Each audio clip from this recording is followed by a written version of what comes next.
शशि कुमार आप लोगों के लिए फिर से एक वीडियो लाया हूँ। इसमें हम बताने जा रहे हैं कि संख्याओं का संख्या रेखा पर निरूपण, जो कि प्रकृत संख्या, पूर्णांक संख्या, परिमेय संख्या और पूर्ण संख्या, ये 4 संख्याओं के बारे में हम आपको बताएंगे और उस पर संख्या रेखा पर निरूपण बताएंगे कि किस तरह से आप संख्या रेखा को पे संख्या को दर्शाइएगा। इसके पहले भी मेरा वीडियो अपलोड हो चुका है, उसको आप लोग ध्यान से देखिएगा। समझ में ना आए तो कमेंट वगैरह में लिखिएगा, उसको फिर से हम देखेंगे, नहीं तो लाइक और सब्सक्राइब जरूर कीजिएगा। अब हम देखिए आगे बताने जा रहे हैं संख्याओं का संख्या रेखा पर निरूपण में पहला पॉइंट आता है प्रकृत संख्या। इसके बारे में हम पार्ट फर्स्ट में बता दिए थे, यानी कि पहला जो मेरा वीडियो था उसमें हम बता दिए थे संख्या रेखा पर ये प्रकृत संख्या के बारे में। अब इसके बारे में सिर्फ हमको बताना है कि संख्या रेखा पर इसको कैसे निरूपित करेंगे। और हाँ, इसके बारे में थोड़ा सा और डिटेल बता देते हैं कि प्रकृत संख्या को कैपिटल एन, यानी कि प्रकृत संख्याओं के समुच्चय को कैपिटल एन से डिनोट किया जाता है। और सबसे बड़ी संख्या के बारे में तो हम बता नहीं सकते हैं कि प्रकृत संख्या का सबसे बड़ी संख्या क्या हो सकता है, लेकिन सबसे छोटी संख्या एक होता है, यानी कि गिनती की संख्या को प्रकृत संख्या कहते हैं। अब आगे हम देखते हैं कि प्रकृत संख्याओं का संख्या रेखा पर निरूपण कैसे होगा। सबसे पहले एक हम लाइन लेते हैं। ये बोर्ड है इसलिए इस पे थोड़ा सा टेढ़ा मेढ़ा हो जाएगा, आप माप की इसका यूज करिएगा। एक हम रेखा लिए, क्योंकि संख्या रेखा कह रहा है तो यह है कि रेखा ले लिए। अब आपको पता होगा कि प्रकृत संख्या, गिनने की संख्या को प्रकृत संख्या कहते हैं, जो कि हमेशा पॉजिटिव होता है और धन हम लोगों का दाएं तरफ होता है, जबकि ऋण संख्या जो है, ऋणात्मक संख्या जो है वो बायां साइड होता है, धनात्मक संख्या आगे की ओर यानी दायां साइड, यानी इधर नेगेटिव नंबर और इधर पॉजिटिव नंबर। अब हम देखते हैं, सबसे पहले हम इसे दर्शाएंगे। यहाँ पर हम ओ लिख दिए, यहाँ पर शून्य दे दिए, ठीक है। एक ये नहीं सोचिएगा कि ये पूर्ण संख्या इसलिए शून्य दिया गया, नहीं, ये एक दिया जाता है मूल्य बिंदु के रूप में। चलिए आगे देखते हैं। ये हो गया सभी संख्याओं की जो दूरी हो ना समान होनी चाहिए, ठीक है। ये तो इन्फिनिटिव जाएगा जी, ये तो इन्फिनिटिव जाएगा, इसका कोई लिमिट नहीं है कि ये कहाँ तक जाएगा। अब आप देखिए कि यहाँ पर एक 2 3 4 5, यहाँ A1 A2 A3 A4 और A5, ठीक है। यहाँ आप देखिएगा ये तो प्रकृत संख्या, ये भी इन्फिनिटिव जाएगा, क्योंकि इधर माइनस वाली संख्या होती है, माइनस हमें मतलब नहीं है, इसीलिए हम, क्योंकि प्रकृत संख्या में ऋण पूर्णांक होता नहीं है, ठीक है। अब हम इसको देखते हैं A1 A2 A3 A4 A5, 1 2 3 4 5, ठीक। बस ये संख्या रेखा पर निरूपित हो गया है, लेकिन इसको हम, जो दोनों के बीच की दूरी है ना वो सेम होना चाहिए, बराबर होना चाहिए। अब देखिए यहाँ हम लिख सकते हैं OA1 बराबर A1 A2 बराबर A2 A3 बराबर A3 A4 बराबर A4 A5 बराबर एक इकाई, आप 2 इकाई भी ले सकते हैं, 3 इकाई भी, मतलब कि सभी का दूरी समान। अगर आप 5 सेंटीमीटर लेते हैं तो 5 सेंटीमीटर, 2 सेंटीमीटर लेते हैं 2 सेंटीमीटर और 1 सेंटीमीटर लेते हैं तो सभी का दूरी 1 सेंटीमीटर ही होना चाहिए। ये आपका प्रकृत संख्याओं पर संख्या रेखा का निरूपण हम बता दिए। अब आप चलिए पूर्ण संख्या पे चलिए। पूर्ण संख्या और ये इसका समुच्चय को हम W से सूचित करते हैं, यानी होल नंबर है ना, W से सूचित करते हैं। और इसकी छोटी संख्या शून्य होती है, और अधिकतम संख्या भी हम नहीं बता सकते हैं कि इसकी अधिकतम संख्या क्या होगी। चलिए अब देखते हैं पूर्ण संख्या पे संख्या रेखा पर पूर्ण संख्या का निरूपण। एक रेखा लेते हैं जो कि स्ट्रेंथ होनी चाहिए, समान, यानी कि लंबाई जो है कि एकदम सीधी होनी चाहिए। उसके बाद यहाँ हम देते हैं O, यहाँ शून्य जो कि बराबर रहेगा, दोनों की दूरी जो सेम रहेगा, यानी यहाँ 1 इसमें शून्य भी सम्मिलित होंगी। पूर्ण संख्या यानी कि जो प्रकृत संख्या में शून्य को हम सम्मिलित कर दे। पार्ट 1 वीडियो देखिए, उसमें हम बहुत अच्छा तरीका से बता दिए उसमें। चलिए देखते हैं। चलिए इसमें भी ऋणात्मक से मतलब नहीं है, इसलिए हम दाया साइड बाया साइड कोई मतलब नहीं रखे हैं, हमेशा दाया साइड में रखेंगे। देखते हैं यहाँ पे, यहाँ होगा 1 2 3 4 और ये जो है ये शून्य इस तरह का होगा, इसका भी मान होगा यहाँ पे, चूंकि ये होल नंबर है। चलिए A1 A2 A3 A4 हो गया। पूर्ण संख्याओं का संख्या रेखा पर निरूपण तो हो गया। यहाँ इन्फिनिटिव जाएगा, यहाँ भी इन्फिनिटिव जाएगा, क्योंकि इसका कोई सही यानी कि लिमिट मान नहीं है। चलिए देखते हैं अब यहाँ पर देखते हैं ओ A1 है ना, या फिर O बराबर OA1 बराबर A2 यानी OA1 A2 बराबर A2 A3 बराबर A3 A4 बराबर A4 A5 यानी 5 तो है नहीं, यानी A4 तक ही होगा, बराबर एक इकाई। ठीक है, यानी कि सभी का जो बीच का दूरी हो सेम होना चाहिए, बराबर होना चाहिए। O बराबर यानी O बराबर OA1 O और A1 जो है O बराबर OA1 सेम होना चाहिए, A1 A2 बराबर होना चाहिए, इसका और इसका और इसका, यानी कि सबका एक दूसरे का मान सेम होना चाहिए। अब आपको हम पूर्णांक संख्या के बारे में बताएंगे, ठीक है। चलिए पूर्णांक संख्या इन इंटीजर नंबर, जिसको कि हम I और Z दोनों से डिनोट करते हैं, ठीक है, I और Z दोनों से डिनोट करते हैं। चलिए अब हम इसको देखते हैं, ये तो सही था, चलिए कोई बात नहीं। यानी कि पूर्णांक संख्या में 0 से लेके धन संख्या और ऋण संख्या दोनों को ऐड कर देंगे तो वह संख्या पूर्णांक संख्या कहलाता है। चलिए देखते हैं 1 2 3 4।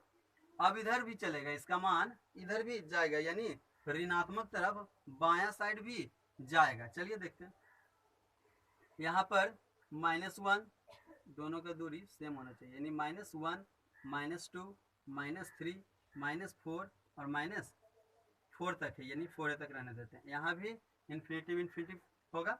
अब इसको डिनोट करेंगे B1 B2 B3 B4।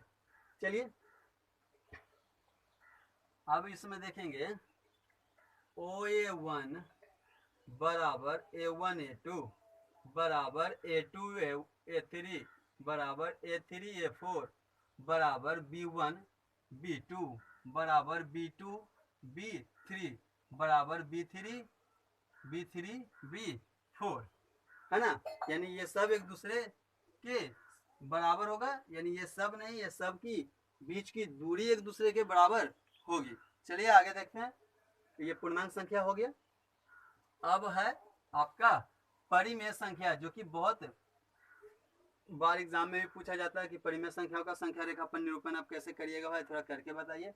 तो देखते हैं परिमेय संख्या यानी रेशनल नंबर होता है, ठीक है, रेशनल नंबर, इसको बड़ी क्यू द्वारा डिनोट किया जाता है, जो कि हम पार्ट 1 में बताए थे। अब इस पे चलते हैं, देखते हैं कि एक संख्या ले लेते हैं फर्स्ट ऑफ ऑल, ठीक है, यानी 6/5। सबसे पहले थोड़ा सा हम इसमें बताना चाहते हैं कि परिमेय संख्या वैसी संख्या जो कि P/Q के रूप में लिखा हो, लेकिन जो Q का मान हो वो 0 के बराबर नहीं हो, Q का मान जो हो 0 के बराबर नहीं हो। अब आगे देखते हैं कि अगर यहाँ पे 2 पॉइंट आप याद रखिएगा, लिख देते हैं हम। अगर परिमेय संख्या P/Q में यदि अंश बड़ा हो, अंश बोले तो P है ना, P अंश बड़ा हो, तो वह अंश बड़ा हो और हर छोटा हो, हर यानी कि क्यू, क्यू छोटा छोटा हो तो वह परिमेय संख्या, यानी कहने का मतलब क्या बोल रहे हैं यहाँ पे, पी बटा क्यू में अंश बड़ा हो। अच्छा, वह परिमेय संख्या, वह परिमेय संख्या क्या होगा, एक से बड़ा होगा या एक से छोटा होगा, देख लेते हैं। अंश बड़ा बोल रहा है, यानी कि अंश 4 हो तो ये 3 हो, अंश 6 हो तो ये 2 हो, अंश 7 हो तो ये 3 हो, या 4 हो या 5 हो या 6 हो, ठीक है। यानी कि एक से क्या होगा, वो परिमेय संख्या एक से बड़ा होगा, एक से बड़ा होगा, जैसा कि हम एग्जाम्पल में भी बताएं आपको। देखिए 2 से 6 में डिवाइड करेंगे 3 आ गया, एक से बड़ा है। 3 से 4 में डिवाइड करेंगे यानी आएगा कितना, 1/1/3, यानी 1 से 1/3 ज्यादा है, ठीक है। यानी कि अगर परिमेय संख्या p बटा q में यदि अंश बड़ा हो और q छोटा हो तो वह परिमेय संख्या 1 से बड़ा होगा। चलिए आगे देखते हैं। अब इसी में एक पॉइंट और है कि ये तो हो गया, इसको आप नोट कर सकते हैं। अब इसमें दूसरा पॉइंट है, यानी 2 पॉइंट, यानी दूसरा पॉइंट है कि अगर परिमेय संख्या p बटा q में यदि p अंश छोटा हो, अंश छोटा हो और हर q बड़ा हो, हर q बड़ा हो तो वह परिमेय संख्या 1 से क्या होगा, छोटा होगा, वह परिमेय संख्या 1 से छोटा होगा। जैसे इसी को आप चेंज कर दीजिए, यानी कि एग्जांपल दे रहे हैं ये से दूसरा पॉइंट का, ठीक है। इसको हम थोड़ा मिटा देते हैं। चलिए इसका एग्जांपल दे रहे हैं। इसका एग्जांपल हो गया कि 6/7, 8/9, अंश छोटा हर बड़ा, अंश यानी 8 छोटा और हर बड़ा, ठीक है। अब इसका मान निकालिएगा तो 0 पॉइंट समथिंग आएगा, इसमें भी 0 पॉइंट समथिंग आएगा, ठीक है, यानी 1 से छोटा आएगा। ये तो आप समझ गए। अब इसमें यानी कि यहाँ पर ये चेंज किए थे कि अंश क्या हो, छोटा हो और हर बड़ा हो तो वह परिमेय संख्या 1 से छोटा होगा। क्लियर। अब आगे, अब परिमेय संख्या पर संख्याओं का निरूपण बताएंगे, संख्या रेखा पर निरूपण बताएंगे कि कैसे होता है, जबकि हम जानते हैं p बटा q में जो q हो वो 0 के बराबर नहीं हो सकता है। चलिए एक रेखा लेते हैं जी, एक रेखा लेते हैं जिसकी की लंबाई सीधी होनी चाहिए। अब इसमें हम बताते हैं कि मान लेते हैं इसको, यानी कि ये लिए 0 O 0 बराबर बराबर दूरी पे। यहाँ तो भाई हम बोर्ड पे बना रहे हैं, ये भी इन्फिनिटिव जाएगा और ये भी इन्फिनिटिव जाएगा। इन्फिनिटिव मतलब कि क्या होता है, अनंत तक जाएगा, आगे तक जा सकता है, कोई रोक नहीं है। चलिए इसमें 1 2 3 4 5 6, ठीक है। अब ऊपर में देखिएगा, इसको हम A1 बोलेंगे, इसको हम A2 बोलेंगे, यानी कि इसका ऋणात्मक में भी जा सकता है क्योंकि ये 2/1 है, 3/1 है, ये भी जा सकता है। लेकिन इस पे हम कोई संख्या को अगर डिनोट करेंगे, यानी 5/4 को डिनोट करने जा रहे हैं, उसके बारे में भी बता देते हैं कि देखिए। चलिए सबसे पहले 5/4 में आप जानते हैं कि इसको हम अंश कहते हैं और इसे हर कहते हैं। चलिए अब 4/5 में 5 से हम 4 में भागा देते हैं तो आएगा, आप देखिएगा 0.8, कहने का मतलब 0 से लेके 1 के बीच में है, 0 से लेके 1 के बीच में है, तो हम 0 से लेके 1 के बीच में थोड़ा सा इसको हम बढ़ा देते हैं, इसको थोड़ा हम बढ़ा देते हैं। 0 से 1 के बीच, ये O है और ये 0 है, 0 से 1 के बीच में। इसमें क्या ध्यान देने के लिए बोले हम कि जो 4 है यानी अंश है उसको हम दर्शाएंगे, याद रखिएगा कहीं भी मिस्टेक नहीं होगा, इसको हम दर्शाएंगे और ये जो 5 है उसको हम बांटेंगे, ऊपर वाला को दर्शाएंगे और नीचे वाले को बांटेंगे। अब आगे देखते हैं। चलिए कह रहा है नीचे वाले को बांटेंगे, ये एक ऑलरेडी है, ये 2 ये 3 क्या 5 है, यानी 5 बार में हमको डिवाइड करना है, 1 है 2 है ऐसे इसका पूर्णांक भी टूट जाता है। देखिए पूर्णांक से भी बन सकता है, क्या होगा 5 1 1 यानी 5, नहीं इसका पूर्णांक नहीं होगा। चलिए एक यहाँ पे 1 2 3 4 5 है, चलिए 5 है यानी दर्शाए हम कितना 5 दर्शा दिए हैं, और बांटना कितना है 5 और दर्शाना कितना है 4, दर्शाना है 4 यानी 1 2 3 4 यहाँ पर दर्शाना है, यानी कि ये जो है ना यहाँ पर दर्शाना है 1 2 3 4 में दर्शाना है, और 5 भाग बांट दिए यानी कि 4/5 आपका परिमेय संख्या पर यहाँ आएगा, यानी यहाँ आएगा। ठीक है, अब इसको शॉर्ट में थोड़ा बताते हैं, चूंकि यहाँ पर पता नहीं चला होगा। देख लीजिए हमको 0 से 1 के बीच में जाना है, यानी 0 और 1 को हम डिनोट करते हैं। चलिए देखते हैं, यहाँ 0 यानी कि एक रेखा लिए, यहाँ शून्य दिए, ऊपर ओ दिए। अब 0 है और 1 के बीच में ना हमको जाना है, 0 और 1 के बीच में जाना है, 0 और 1 के बीच में जाना है। भाग कितना बांटना है 5 भाग में, तो 1 तो पहले है, 2 3 4 और 1 5, 5 भाग में बांट दिए, दर्शाना है 4 पे, तो 1 2 3 4 यहाँ दर्शाना है, बांट तो दिए 5 भाग में, दर्शाना है चौथा पे, यानी ये आपका कितना हो गया 4/5। आप ऐसे ही बना सकते हैं, ईवी इन्फिनिटिव ले जा सकते हैं, ईवी इन्फिनिटिव ले सकते हैं, बन। पर इसी चीज को हम इतना बड़ा करके यहाँ पे थोड़ा सा पता नहीं चला, इसके कारण यहाँ थोड़ा हम साफ से बना दिए हैं, वही चीज है। इस ऐसे भी एग्जाम में बना सकते हैं, थोड़ा टाइम ज़्यादा लगेगा, इसमें टाइम कम लगेगा। चलिए अब ऐसा ही संख्या को लेके और चलते हैं। याद रखिएगा कि ऊपर वाले को दर्शाएंगे और नीचे वाले को बांटेंगे। 6/5, देखिए जी अंश बड़ा है यानी 1 से बड़ा होगा। चलिए अंश बड़ा है 1 से बड़ा होगा अंश, इसको पूर्णांक तोड़ते हैं। ठीक है, यानी 1 से 1/5 ज्यादा है, यानी हमें जाना होगा 1 और 2 के बीच में। चलिए देखते हैं,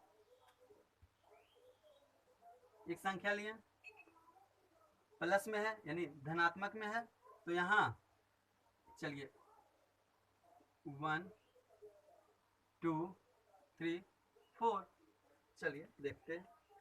यहाँ हो गया आपका 1 2 3 4, जाना है 1 से लेके 1/5 यानी 1 से 2 के बीच में, 1 से 2 के बीच में। अब हमको नीचे क्या है 5 है, जो कि हमको क्या करना होता है बांटना होता है, और ऊपर दर्शाना होता है। बन गया, नीचे बांटते हैं, एक तो पहले से है 2 3 4 और ये 5। ठीक है, अब क्या करना है, नीचे तो बांट दिए, ऊपर दर्शाना है। एक कहाँ है, यहाँ है, एक यहाँ है।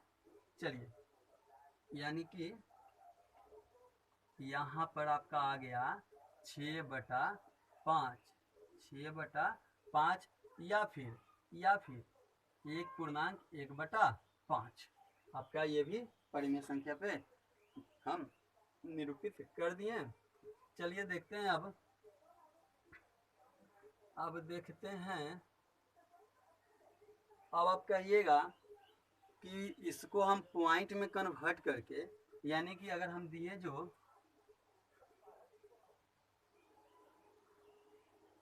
8 से 5 में तो 1 से ज़्यादा हो गया, इसको हटाइए, यानी कोई ऐसा संख्या देते हैं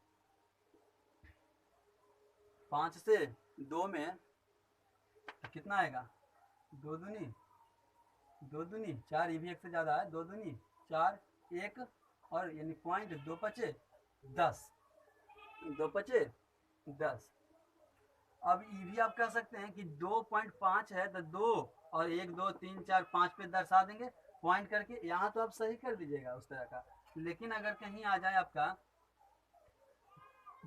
0.3333, इसको क्या करिएगा, जो कि आपका कोई एक पे रेकरिंग रहता हो, इसको आप कैसे दर्शाइएगा, या तो फिर 0.4 करिएगा, एक्यूरेट मान आएगा नहीं, इसलिए वो जो नियम हम बता रहे हैं द बेस्ट है, उसी के आधार पे बनाइए, कोई भी प्रॉब्लम नहीं होगा।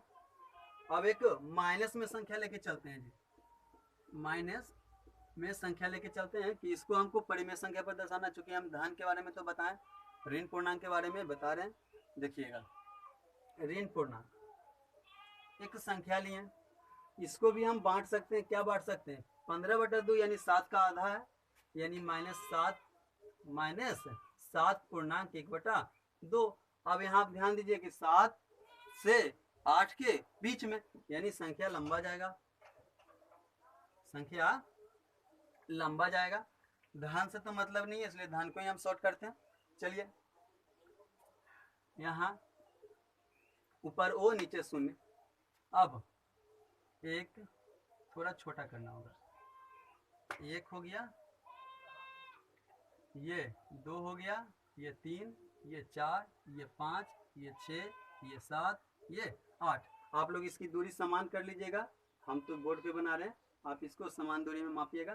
चलिए, ये हो गया, ये इन्फिनिटिव है, 2 3 4 5 6 7 8 है, यानी 7 और 8 के बीच में है। अब यहाँ देखिए, -1,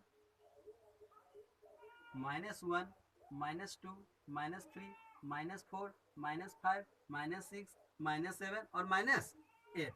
-8 7 और 8 के बीच में है। हम बोले थे कि नीचे को बांटना है, नीचे को बांटना है और ऊपर को दर्शाना है। देख लेते हैं, नीचे को बांटना है 7 और 8 के बीच में, एक तो पहले से, एक यहाँ आ गया, 2 हो गया। अब एक को दर्शाना है, एक को दर्शाएंगे, यानी यहाँ तो 2 भाग में किए, तो एक तो यही ना होगा, एक ये हो गया, यानी हम यहाँ पे संख्या रेखा को दर्शा दिए, यहाँ पे संख्या रेखा को दर्शा दिए, जो कि हम मेरा है -15/2 या -7 पूर्णांक 1/2। ये दोनों को हम लिख सकते हैं। ये आपका ऋणात्मक संख्या, ऋणात्मक परिमेय संख्या को भी दर्शाएं, धनात्मक परिमेय संख्या को भी दर्शाएं। अगर कोई ऐसा संख्या है जो आपसे नहीं होता है और पूछना है, तो आप हमसे बताइए, कहिए, हम बताएंगे। और अगला वीडियो में अपरिमेय संख्या को संख्या रेखा पर कैसे डिनोट करेंगे वो बताएंगे, और परिमेय संख्या और परिमेय किन्हीं 2 या 2 से अधिक परिमेय संख्याओं के बीच में कितनी परिमेय संख्या कैसे निकालेंगे वो बताएंगे, और परिमेय संख्या कैसे निकालेंगे वो बताएंगे। आज के लिए इतना ही, टॉपिक यही है, इसको आप लोग देखिए। कहीं अगर नहीं समझ में आता है तो कमेंट में लिखिए, नहीं तो लाइक और सब्सक्राइब कीजिए। So thank you.